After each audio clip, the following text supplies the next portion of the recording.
بسم اللہ الرحمن الرحیم۔ کتاب شرح چہل حدیث از امام خمینی رحمۃ اللہ علیہ، 28ویں حدیث، دوسری فصل۔ مرتے وقت بعض غیبی حالات کا انکشاف ممکن ہے۔ اس حدیث شریف سے پتہ چلتا ہے کہ مرتے وقت انسان پر اس کے بعض احوال و مقامات منکشف ہو جاتے ہیں، اور یہ بات برہان اور احادیث کے مطابق نیز اصحاب کشف و عیان کے مکاشفات کے موافق ہے۔ انسان جب تک اس دنیا کی آبادکاری میں لگا ہوا ہے اور اس کی قلبی توجہ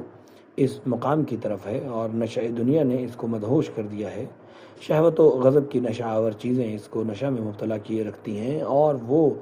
اپنے اعمال و اخلاق کی صورتوں سے بالکل محجوب ہے، اور اس کے ملکوت قلب میں ان کے آثار متروک ہیں۔ لیکن جیسے ہی موت کی سختیاں اور اس کا دباؤ پڑے گا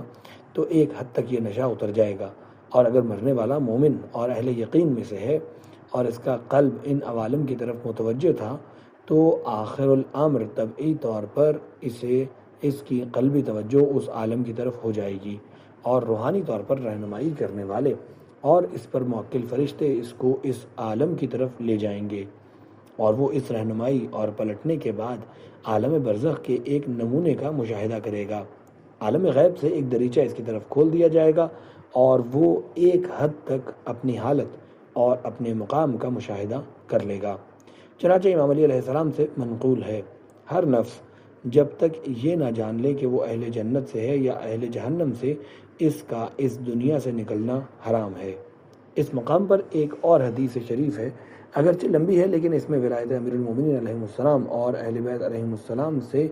تمسک رکھنے والوں کے لیے خوشخبری ہے، اس لیے میں پوری حدیث کو ذکر کرتا ہوں۔ اس حدیث کو فیض کاشانی نے اپنی کتاب علم الیقین میں لکھا ہے۔ راوی حدیث اب عباد بن مروان کہتا ہے کہ میں نے امام جعفر صادق علیہ السلام کو سنا، آپ نے فرمایا، خدا کی قسم تم سے قبول کیا جائے گا، خدا کی قسم تم کو بخشا جائے گا، تمہارے اور تمہاری خوشیوں اور آنکھوں کی ٹھنڈک اور تمہارے بارے میں غبطہ کیے جانے والے کے درمیان صرف اتنا فاصلہ ہے کہ جان یہاں تک آ جائے، اور آپ نے اپنے حلق کی طرف اشارہ فرمایا۔ اس کے بعد فرمایا، جب ایسا ہوگا اور موت کا وقت آئے گا تو رسول خدا صلی اللہ علیہ وآلہ وسلم، امام علی علیہ السلام، ائمہ جبرائیل و میکائیل اور ملک الموت مرنے والے کے پاس آئیں گے۔ جبریل قریب ہو کر رسول خدا صلی اللہ علیہ وآلہ وسلم سے عرض کریں گے، یہ شخص آپ کے اہل بیت سے مودت رکھتا تھا، لہٰذا آپ بھی اس پر کرم کیجیے۔ رسول خدا فرمائیں گے، اے جبریل، یہ شخص خدا اور اس کے رسول اور اس کے اہل بیت سے مودت رکھتا تھا، لہٰذا تم بھی اس کو دوست رکھو۔ پھر جبریل کہیں گے، اے ملک الموت، یہ شخص خدا اور رسول اور آل رسول سے مودت رکھتا تھا، لہٰذا تم اس کو دوست رکھو اور اس کے ساتھ نرمی برتو۔ پھر ملک الموت مرنے والے کے قریب جا کر کہیں گے، اے بندہ خدا، کیا تو نے اپنی آزادی کا پروانہ اور امان نامہ حاصل کر لیا ہے؟ کیا تم نے اپنی دنیاوی زندگی میں عصمت کبریٰ سے تمسک کیا ہے؟ اس وقت خدا اس بندے کو توفیق دے گا، اور وہ بندہ کہے گا ہاں۔ اس وقت ملک الموت کہیں گے، وہ کیا ہے؟ وہ جواب دے گا، امام علی علیہ السلام کی ولایت۔ تب ملک الموت کہیں گے، تم نے سچ کہا، جس چیز کا تم کو خوف تھا اس سے خدا نے تم کو امان دے دی، اور جس چیز کی آرزو تھی وہ تم کو مل گئی۔ تم کو گزرے ہوئے نیک لوگوں، رسول خدا امام علی علیہ السلام اور ان کی اولاد سے ہونے والے ائمہ علیہ السلام کی رفاقت مبارک ہو۔ اس کے بعد ملک الموت بڑی نرمی سے اس کی روح نکال لیں گے، اور اس کے لیے بہشت سے کفن لایا جائے گا، اور اس کا حنوط خوشبودار مشک کی طرح ہوگا۔ پھر وہی جنتی کفن اس کو پہنایا جائے گا، اور خوشبودار حنوط سے اس کو حنوط کیا جائے گا۔ اس کے بعد جنت کی خلعتوں میں سے زرد خلعت اس کو پہنایا جائے گا، اور قبر میں رکھنے کے بعد جنت کے دروازوں میں سے ایک دروازہ اس کے لیے کھول دیا جائے گا، جس سے جنت کی خوشبو اور مسرت اس کو پہنچتی رہے گی۔ پھر اس سے کہا جائے گا، جس طرح دلہن اپنے بستر پر سوتی ہے تو بھی اسی طرح سو جا، تجھے مسرت اور خوشبو، جنت نعیم اور اس خدا کی بشارت ہو جو تم سے ناراض نہیں ہوگا۔ اس کے بعد امام صادق علیہ السلام نے فرمایا، اور جب کافر مرنے لگتا ہے تب بھی رسول خدا امام علی علیہ السلام، ائمہ معصومین، جبریل و میکائیل اور ملک الموت اس کے پاس آتے ہیں، اور جبریل مرنے والے کے قریب جا کر رسول خدا سے کہتے ہیں، اے خدا کے رسول، یہ شخص آپ اور اہل بیت علیہ السلام کا دشمن تھا، لہٰذا آپ بھی اس سے دشمنی کیجیے۔ پھر رسول خدا فرمائیں گے، اے جبریل، یہ شخص خدا اور رسول اور اہل بیت علیہ السلام کا دشمن تھا، لہٰذا تم اس کو دشمن رکھو۔ پھر جبریل کہیں گے، اے ملک الموت، یہ شخص خدا، رسول اور آل رسول کا دشمن تھا، لہٰذا اس سے بغض رکھو اور اس کے ساتھ سختی کرو۔ تب ملک الموت مرنے والے کے قریب آ کر کہیں گے، اے خدا کے بندے، کیا تو نے جہنم سے چھٹکارے کی سند اور امان نامہ حاصل کر لیا ہے؟ کیا تو نے اپنی دنیاوی زندگی میں عصمت قبریٰ سے تمسک حاصل کر لیا ہے؟ وہ کہے گا نہیں۔ تو ملک الموت کہیں گے، اے دشمن خدا، تجھے خدا کی ناراضی اور اس کے عذاب اور جہنم کی بشارت ہو۔ جس چیز کی تمنا تو رکھتا تھا وہ تجھ سے فوت ہو گئی، جس سے تو ڈرتا تھا وہ تیرے پاس پہنچ گئی۔ پھر بڑی سختی سے اس کی روح نکالیں گے۔ اس کے بعد اس کی روح پر 300 شیطان معین کر دیے جائیں گے جو اس کے منہ پر تھوکیں گے اور لوگوں کو اس سے اذیت ہوگی۔ جب اس کو قبر میں لٹا دیا جائے گا تو جہنم کے دروازوں میں سے ایک دروازہ اس کے لیے کھول دیا جائے گا، جس کے ذریعے دوزخ کی ہوا اور اس کے شعلے اس پر داخل ہوتے رہیں گے۔ یہ سمجھ لیجئے کہ ہر شخص کے لیے برزخ اس کی قیامت کا نمونہ ہوگی، اور برزخ سے مراد دنیا اور قیامت کے درمیان کا عالم ہے۔ جہنم یا بہشت کی ایک کھڑکی اس میں کھلتی ہے، چنانچہ اس حدیث شریف کے ذیل میں اس کی طرف اشارہ کیا گیا ہے۔ اس مشہور حدیث نبوی میں بھی اسی بات کی طرف اشارہ کیا گیا ہے کہ قبر یا تو جنت کے باغوں میں سے ایک باغ ہوگی یا جہنم کے گڑھوں میں سے ایک گڑھا۔ اس سے معلوم ہوتا ہے کہ انسان مرتے وقت اپنے اعمال کے اثرات اور صورتوں کا مشاہدہ کرتا ہے اور ملک الموت سے جنت یا نار کی خبر سن لیتا ہے۔ ایک حد تک یہ اثرات اس پر منکشف ہو جاتے ہیں، اور وہ اثرات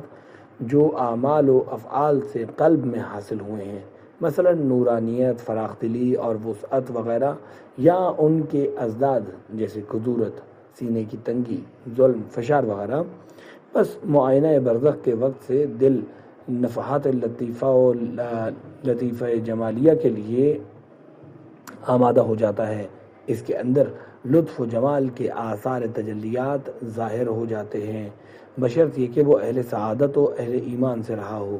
بس اسی وقت سے دل میں لقاء اللہ کی محبت پیدا ہو جاتی ہے اور جمال محبوب کے شوق دیدار کی آگ اس کے دل میں بھڑک اٹھتی ہے۔ اگر وہ نیکیوں میں آگے اور محبت اور جذبہ ربوبی کا مالک ہو تو خدا کے علاوہ کسی کو نہیں معلوم کہ اس تجلی و شوق میں کیا لذت اور کیا کرامت ہے۔ مرنے والا اگر اہل ایمان اور صاحب عمل صالح ہوتا ہے تو اس کے ایمان اور اعمال کے مطابق خداوند عالم کی کرامتیں اس کو نصیب ہوتی ہیں، اور وہ مرتے وقت ان کو اپنی آنکھوں سے دیکھتا ہے۔ اسی لیے اس کے اندر موت کا اور کرامات الہی سے ان کے ملنے کا شوق پیدا ہو جاتا ہے۔ وہ راحت و آرام، خوشی و مسرت کے ساتھ اس دنیا سے منتقل ہوتا ہے۔ اس خوشی و مسرت کی لذت اور ان کرامتوں کے دیکھنے کی طاقت دنیاوی آنکھوں میں اور دنیاوی لذتوں میں نہیں ہے۔ اور اگر مرنے والا اہل شقاوت و الحاد و کفر و نفاق سے تھا اور وہ برے اعمال و افعال کا مرتکب ہوتا رہا تھا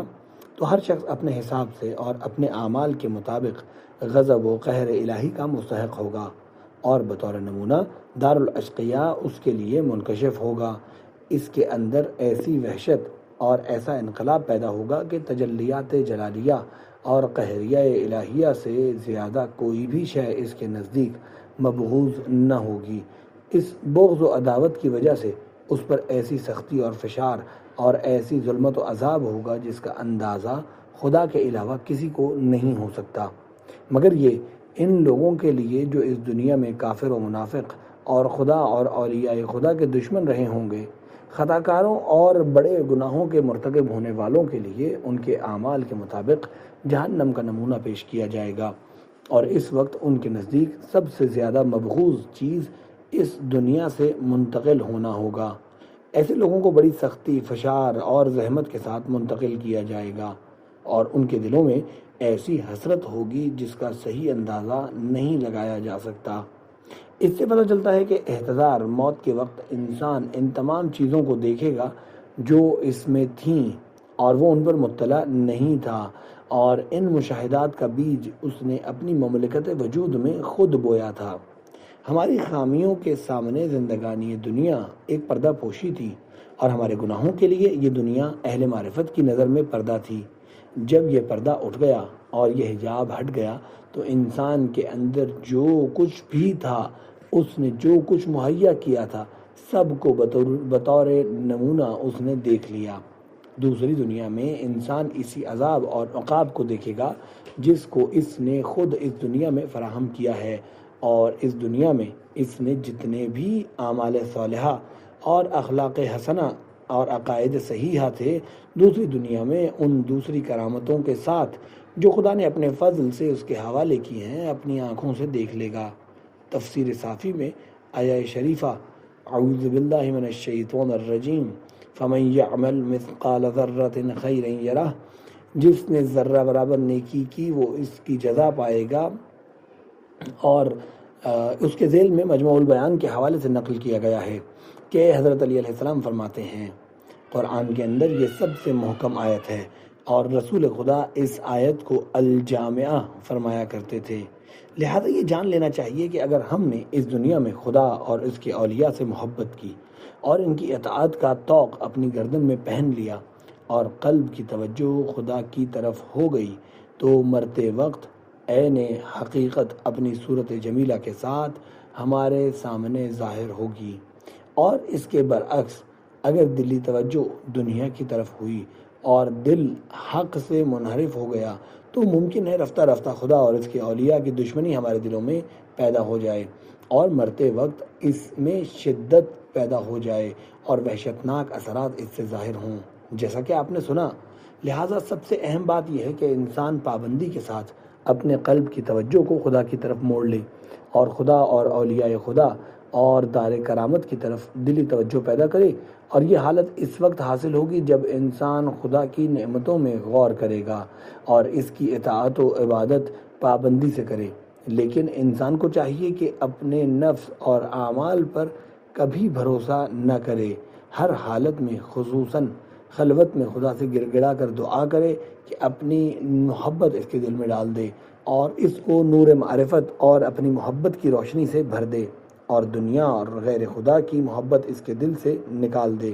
یقیناً یہ دعا شروع میں بے مغز اور لقلقۂ زبانی ہوگی، کیونکہ دنیا سے شدید محبت کے بعد اس کے زوال کی خواہش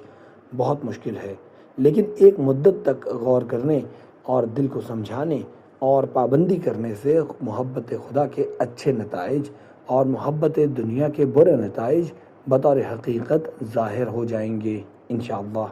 تیسری فصل، حب و بغض خدا کا مطلب۔ جان لو کہ محبت و بغض وغیرہ کی نسبت جو قرآن اور احادیث شریفہ میں خدا کی طرف دی گئی ہے وہ بمعنی عرف عام نہیں ہے، اس لیے کہ اس طرح کے صفات کا لازمہ نفسانی عذر ہے جو خدا کے لیے ناممکن ہے، اور اس سلسلے میں تفصیل اس مختصر کتاب کے لیے مناسب نہیں ہے، لہٰذا میں اجمالی اشارے پر قناعت کروں گا۔ یہ جان لینا چاہیے کہ بہت سی صفات اور حالتیں ایسی ہوتی ہیں جو عوالم غیبیہ تجردیہ سے تنزل کر کے نشأ ملکیہ طبیعیہ کے میں آ کر آثار و لوازم کے اعتبار سے سور غیبیہ تجردیہ کے علاوہ دوسری حالت اور صورت اختیار کر لیتی ہیں۔ چنانچہ افلاطون اور اس کے ماننے والے تمام موجودات ملکیہ کو ارواح غیبیہ اور حقائق نازلہ ملکوتیہ کے مظاہر مانتے اور مثل افلاطون کی طرح سمجھتے۔ اس بات کی بھی قائل ہیں کہ تمام وہ عوارض و کیفیات جو اس عالم میں بوجود عرضی موجود ہیں، اس عالم آخرت میں ان کی ذاتی تجلیات کی صورتیں جو ان کے عین وجود کے ساتھ موجود ہوں گی۔ بنابراین ہم کہتے ہیں کہ ان اوصاف و احوال کی مثالیں جو عالم ملک میں ایک قسم کے تجرد و انفعال کے ساتھ لازمی طور سے پائی جاتی ہیں، وہ عوالم غیبیہ اور نشآت تجردیہ میں خصوصاً عالم اسماء الہی اور مقام و احادیت میں ایک ایسی صورت میں موجود ہیں جو تمام نقائص سے مبرہ و منزہ ہیں، اور ان کی تعبیرات بھی نشأ تجرد یا سق الربوبی کے اعتبار سے اس عالم کے برخلاف ہیں۔ مثلا تجلیات رحمانیہ اور رحیمیہ، جس کو ہم تجلیات جمالیہ و لطیفیہ اور حبیہ و انسیہ بھی کہتے ہیں، اگر اس عالم میں ظاہر ہوں تو محبت و رحمت اور تلطف کی صورتیں انفعال ہی کے ساتھ ہوں گی، اس کی وجہ اس عالم کی شدید تنگ دامنی ہے۔ حدیث میں ہے کہ رحمت کے 100 جز ہیں، اس میں سے ایک جز اس عالم میں اتارا گیا ہے، اور اسی ایک جز سے تمام وہ رحمتیں پیدا کی گئی ہیں جو اس عالم میں موجود ہیں، جیسے والدین و اولاد کی محبت و رحمت وغیرہ وغیرہ۔ قہری و مالکی تجلیات جلال سے رونما ہوتی ہیں، اور اس دنیا میں بغض و غضب کی صورت میں ظاہر ہوں گی۔ خلاصہ یہ کہ باطنی محبت اور بغض و غضب اور رحمانیت و قہاریت سب تجلیات جلال و جمال کے کرشمے ہیں، اور وہ تجلیات عین ذات کے ساتھ موجود ہیں۔ ان کے اندر کثرت تجدد اور انفعال کا کوئی سوال ہی نہیں ہے۔ رحمانیت و قہاریت کا ظہور وہی محبت و بغض ہے جو اس عالم میں موجود ہیں، اور چونکہ ظاہر میں مظہر فنا اور مظہر میں ظاہر متجلی ہیں، اس لیے بعض مقامات پر ایک کی تعبیر دوسرے سے کرنے میں کوئی حرج نہیں ہے۔ چنانچہ بندے سے خدا کے بغض کا مطلب اظہار قہاریت و انتقام ہے، اور اس کی محبت کا مطلب اس کی رحمت اور کرامت ہے۔